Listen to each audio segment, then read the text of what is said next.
Rafale deal मामले पर संबित पात्रा ने कांग्रेस को घेरा, कहा आईएनसी का मतलब आई नीड कमीशन, भ्रष्टाचार का पता 10 जनपद। भारत के साथ राफेल डील के संबंध में फ्रांसीसी खोजी पत्रिका मीडिया पार्ट ने गोपनीय रूप से घूस दिए जाने का नया दावा किया है। इस पत्रिका की रिपोर्ट आने के बाद भाजपा द्वारा कांग्रेस पार्टी पर बड़ा हमला बोला गया है। बीजेपी ने कांग्रेस पर हमला बोलते हुए कहा कि कांग्रेस नेता राहुल और सोनिया गांधी ने राफेल डील में कमीशन के सारे रिकॉर्ड तोड़ दिए।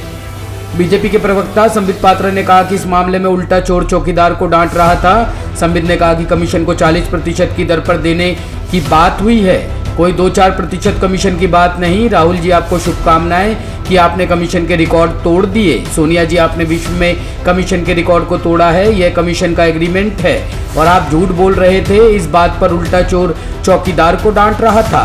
कमीशन खाने की साजिश नहीं थी, बल्कि कमीशन दिया जा चुका है।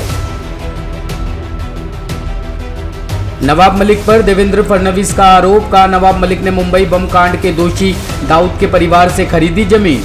देवेंद्र फडणवीस ने महाराष्ट्र के कैबिनेट मंत्री नवाब मलिक और उनके परिवार पर 2005 में दाऊद इब्राहिम की बहन हसीना पारकर के फ्रंटमैन मोहम्मद सलीम पटेल और 1993 के विस्फोट के दोषी बादशाह खान से 2.80 एकड़ का प्लॉट खरीदने का आरोप लगाया। देवेंद्र फडणवीस ने कहा कि आज मैं जो कहूंगा वह बहुत गंभीर और राष्ट्र की सुरक्षा से जुड़ा हुआ मसला है। नवाब मलिक ने अंडरवर्ल्ड के उन लोगों से सौदा किया था जो 93 मुंबई बम धमाकों के मामले में दोषी ठहराए गए हैं।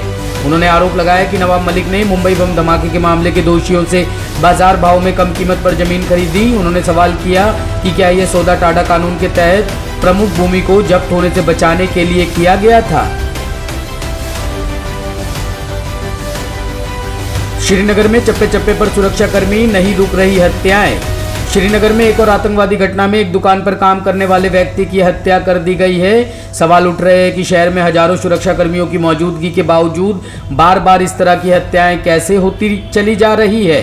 ताजा घटना श्रीनगर के बोहरी कादल इलाके की है, जहां आतंकवादियों ने रोशन लाल मावा नाम के एक कश्मीरी पंडित की परचून की दुकान पर काम करने वाले मोहम्मद इब्राहिम खान की गोली मारकर हत्या कर दी है। यह घटना तब हुई जब श्रीनगर के ही बटमालू इलाके में आतंकवादियों द्वारा एक पुलिसकर्मी की हत्या को 24 घंटे भी नहीं बीते थे। इब्राहिम खान 45 साल के थे और बांदीपुर के असीतंगू गांव के रहने वाले थे। 29 सालों बाद खुली थी दुकान।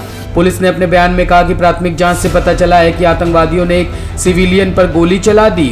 उसे गंभीर हालत में पास के ही एक अस्पताल में भर्ती कराया गया, जहां उसकी मृत्यु हो गई। पुलिस ने यह भी कहा कि इलाके में तलाशी चल रही है। मीडिया में आई खबरों में बताया गया है कि जिस दुकान पर इब्राहिम काम करते थे वो 29 सालों से बंद थी और 2019 में ही दोबारा खुली थी। दुकान के मालिक रोशन लाल मावा 1990 के दशक में घाटी में आतंकवाद की शुरुआत के साथ ही दिल्ली चले गए थे।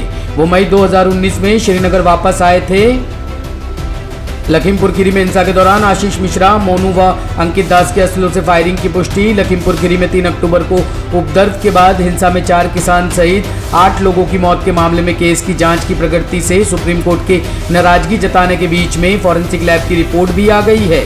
इस रिपोर्ट में हिंसा के दौरान केस के मुख्य आरोपित केंद्रीय गृह राज्य मंत्री अजय मिश्रा टेनी के पुत्र आशीष मिश्रा, मोनू और मोनू के दोस्त के असले से फायरिंग की पुष्टि हो गई है। लखीमपुर खीरी हिंसा मामले में आई फॉरेंसिक लैब रिपोर्ट में लाइसेंसी असलों से फायरिंग की पुष्टि हो गई है।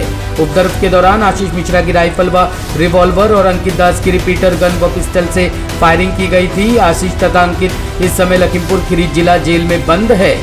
एएसपी अरुण कुमार सिंह ने बताया कि मामले से जुड़े जिन साक्ष्यों को जांच के लिए लैब भेजा गया था उनकी रिपोर्ट आनी शुरू हो गई है। जो रिपोर्ट मिली है उनके बिंदुओं पर तफ्तीश आगे बढ़ाई जा रही है।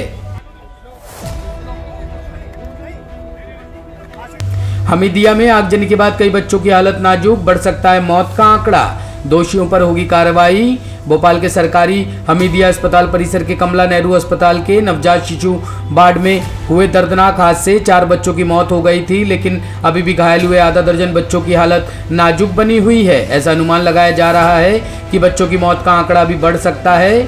मुख्यमंत्री शिवराज सिंह चौहान ने भोपाल के कमला नेहरू अस्पताल में हुई हृदय विदारक घटना को आपराधिक लापरवाही बताते हुए जांच के निर्देश दिए हैं। दोषी पर सख्त कार्रवाई की जाएगी। मुख्यमंत्री ने घटना में दिवंगत आत्माओं की शांति की प्रार्थना ईश्वर से की है।